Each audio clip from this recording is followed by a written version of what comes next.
నమస్తే. నేను మీ అశ్విని కుమార్. బెంగాల్ గురించి ప్రతి 24 గంటలు ఏదో ఒక ఇన్సిడెంట్ బయటకొస్తూనే ఉంది. ఏదో రకంగా. మనం గత 48 గంటలుగా చూస్తే మమతా బెనర్జీకి అన్నీ ఎదురు దెబ్బలే. ముఖ్యంగా కలకత్తా హైకోర్టు అయితే మమతా బెనర్జీని చాలా వీడియోస్లో చెప్పాను. బెంగాల్కి బంగ్లాదేశ్కి మధ్య సరిహద్దు ఆ కేంద్ర ప్రభుత్వం ఫండ్స్ రిలీజ్ చేసింది, నిధులు విడుదల చేసింది ఫెన్సింగ్ కోసమని. రాష్ట్ర ప్రభుత్వం తరఫున మమత ఇంతవరకు అక్కడ భూమిని అలాట్ చేయలేదు ఆ ఫెన్సింగ్ ఏరియాకి సంబంధించి.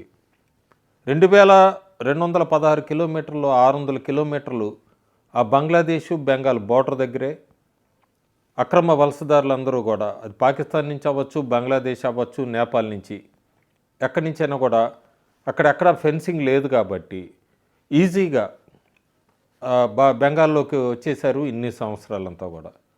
మమతా బెనర్జీ గత 15 సంవత్సరాలుగా ఎక్కడా కూడా ల్యాండ్ ఇవ్వకుండా అట్లాగే పబ్బం గడుపుతుంది. కలకత్తా హైకోర్టు తీవ్రంగా హెచ్చరించింది, వార్నింగ్ ఇచ్చింది, ఘాటు హెచ్చరిక అని చెప్పచ్చు. ఒక వారం లోపల ఇదంతా ఫెన్సింగ్కి భూమి ఇవ్వాలి రాష్ట్ర ప్రభుత్వం. భారతదేశానికి సంబంధించి సెక్యూరిటీ విషయంలో ఎక్కడ కాంప్రమైజ్ కాము, ఇది మీకు గట్టి హెచ్చరిక. ఎందుకంటే స్మగ్లింగు ఇవన్నీ కూడా ఇన్ఫిల్ట్రేషను అక్కడి నుంచి అవుతున్నట్టుగా మాకు వచ్చింది వార్తలని కలకత్తా హైకోర్టు చెప్పగానే మమతా బెనర్జీ ఇప్పుడు ఖచ్చితంగా చేయాల్సిన పని ఉంది. సో అదొక మంచి స్టెప్ కలకత్తా హైకోర్టు ఇచ్చిందని చెప్పచ్చు. ఇంకోటి, ఈ వక్ఫ్ అమెండ్మెంట్ యాక్ట్ 2025 వచ్చాక వక్ఫ్ ప్రాపర్టీస్ రాష్ట్రాల్లో ఏవేవి ఉన్నాయనేవి అవన్నీ కూడా రిజిస్టర్ చేసి ఉమీద్ అనే పోర్టల్లో ఆ రాష్ట్ర ప్రభుత్వాలు ఖచ్చితంగా వాటన్నిటిని అప్లోడ్ చేయాలి. ఈ వక్ఫ్ అమెండ్మెంట్ బిల్ వచ్చినప్పుడే మమతా బెనర్జీ అక్కడ మద్దతు ఇవ్వలేదు. ఆ తర్వాత కూడా ప్రాపర్టీస్కి ఆ వక్ఫ్ ఆస్తులకు సంబంధించి రిజిస్టర్డ్ అయినవి ఎక్కడ కూడా పోర్టల్లో రాష్ట్ర ప్రభుత్వం తరఫున అప్లోడ్ చేయలేదు.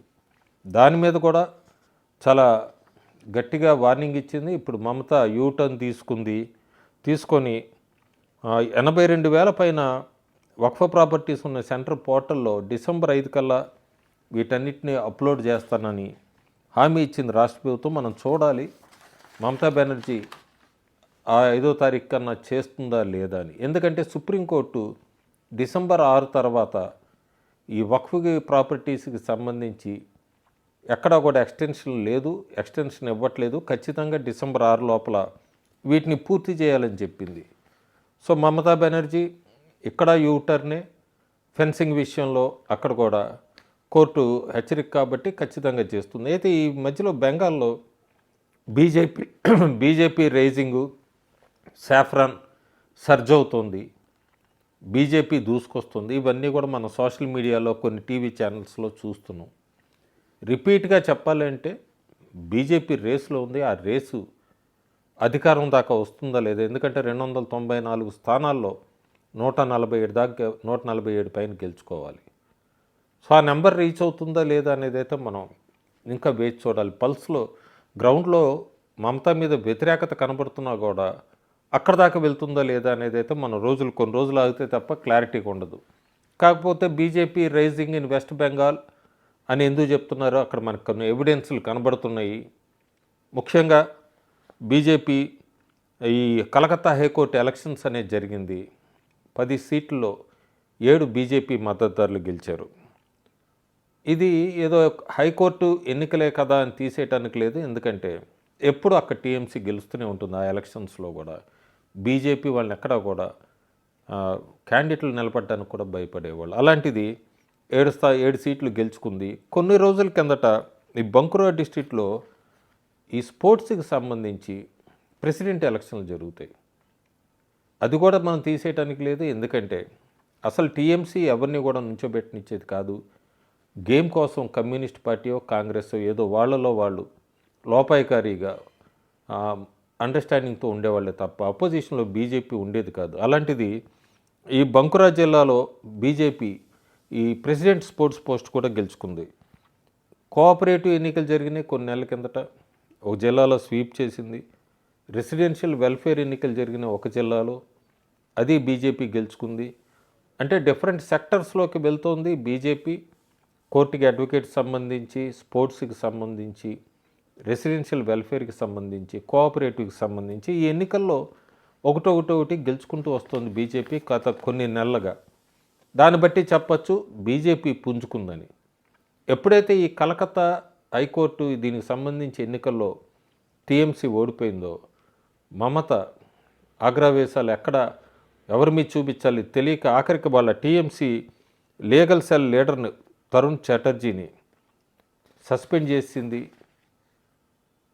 కొద్దిగా కంగారైతే మొదలైంది. ఎందుకంటే కలకత్తా హైకోర్టు లాంటి ఎలక్షన్స్లో కూడా ఇవన్నీ ఆమెకి ఎదురు దెబ్బలు తగులుతున్నాయి అంటూ ప్రాసెస్ నడుస్తోంది. 21 లక్షల మంది ఓటర్సు 2021 ఎన్నికలకు ముందే చనిపోయారు. అవన్నీ బయటకు వచ్చినాయి. వీళ్ళందరూ 2021 ఎన్నికల్లో ఏ పార్టీకి ఓటేశారని అందరూ ఆశ్చర్యపోతున్నారు. ప్రాసెస్ అందుకే అన్ని రాష్ట్రాల్లో జరగాలి. ఉన్నవాళ్ళు ఏ పార్టీకి వేస్తారనే తర్వాత ముందు ఫిల్టరేషన్ అయిపోవాలి. ఈ ఓటర్ ఐడీస్ అంతా కూడా ఎవరు బతుకున్నారు, ఎవరు వేరే రాష్ట్రాలకు తరలి వెళ్ళారు, ఆ క్లారిటీ అయితే ప్రతి రాష్ట్రానికి, ప్రతి పార్టీకి ఖచ్చితంగా తెలియాల్సిన అవసరం ఉంది. చాలా అక్రమాలు. 2208 బూత్స్లో అసలు ఎవరూ చనిపోలేదు, 100% ఎన్యూమరేషన్ ఫామ్ సబ్మిట్ చేశారు అంటూ టీఎంసీ ఒక అబద్ధపు ప్రచారాన్ని ఎన్నికల సంఘానికి పంపించింది. అవి కూడా నార్త్ పరగనాస్ 24 ఇలాంటి చోట. కేంద్ర ఎన్నికల సంఘం చాలా స్ట్రిక్ట్గా చెప్పింది, మీరు డేటాతో ఇవ్వండి లేదంటే చర్యలు తీసుకుంటాం అనగానే రాత్రికి రాత్రే మాట మార్చింది. 2208 బూతులు కాదు, 480 బూతుల్లోనే ఎవరూ చనిపోలేదు, 100% ఎన్యూమరేషన్ ఫామ్ సబ్మిట్ చేశారని. సో ఇవన్నీ కూడా 1600 బూతుల్ని ఒక్క రాత్రిలోనే మాట మార్చింది టీఎంసీ. అంటే మొత్తం వెస్ట్ బెంగాల్లో ప్రాసెస్తో మొత్తం అన్నీ కూడా బయటికి రావాల్సిన అవసరం ఎంతైనా ఉంది. నదీం అని ఒక అతను ఉన్నాడు. ఆ నదీము బంగ్లాదేశ్ నుంచి అక్రమంగా బెంగాల్లోకి వచ్చాడు. బెంగాల్లోకి వచ్చి ఎన్యూమరేషన్ ఫామ్లో అంతా కూడా 2015లో చనిపోయిన అతను పేరు రాశాడు. అతనికి సంబంధించిన ఫోర్జ్డ్ డాక్యుమెంట్స్ అన్నీ కూడా ఆధారు, ఓటర్ ఐడి అవన్నీ కూడా ఒక 4000 రూపాయలకి ఒక టీఎంసీ వర్కర్ దగ్గర కొనుక్కున్నాడు. అవన్నీ సబ్మిట్ చేశారు. ఇప్పుడు అతను అరెస్ట్ చేశారు దంకుని అనే చోట. ఇలాంటి అక్రమాలు కూడా అన్నీ బయటకు రావాల్సిన అవసరం ఎంతైనా ఉంది. ఈ టీఎంసీ ప్రస్తుతానికి ఎంత భయపడుతోందంటే నేను చెప్పినట్టుగా హైకోర్టు ఈ ఫెన్సింగ్ ఇమ్మంటాం, అట్లాగే ఎలక్షన్స్లో వీళ్ళు ఓడిపోవటము, వక్ఫ్ ప్రాపర్టీస్ అన్నీ కూడా ఉమ్మీద్ పోర్టల్లో చేర్చమంటాం, అలాగే అక్రమ ఓటర్సు వలసదారులంతా కూడా మళ్ళీ చాలా వీడియోస్ వైరల్ అవుతున్నాయి. బంగ్లాదేశ్కి రోజు కొన్ని 100 మంది వెనక్కి వెళ్ళిపోతున్నారు. సో ఇవన్నీ ఫిల్టర్ అవుతే లాస్ట్కి 2026 అసెంబ్లీ ఎన్నికల్లో మనం పర్సంటేజ్ కానీ ఓట్స్ పరంగా చూసుకుంటే టీఎంసీకి బీజేపీకి ఓట్స్ 42 లక్షలు మాత్రమే తేడా. ఇవన్నీ ఫిల్టర్ అయిపోతే దాన్ని బట్టి ఏమన్నా బీజేపీ ఎన్నికలు సక్రమంగా జరిగితే బీజేపీ ఏమన్నా అధికారంలోకి వస్తుందా 2026 అనేది అయితే వేచి చూడాలి. ఎందుకంటే మమతాని ఎక్కడా కూడా మనం తక్కువ అంచనా వేయటానికి వీలు లేదు. చాలామందితో పోరాడి చాలా పునాది వేసుకుంది వెస్ట్ బెంగాల్లో 2011 నుంచి. ఆమెని ఓడించడం అంటే మాత్రం చాలా కష్టమైన పని. బీజేపీ అయితే పుంజుకుంది. అది 110 స్థానాలు 120 దాకా తీసుకెళ్తుందా, 150 దాకా తీసుకెళ్తుందా అనేది అయితే మనకి కొన్ని రోజులు ఆగితే తెలుస్తుంది క్లారిటీగా. Thank you.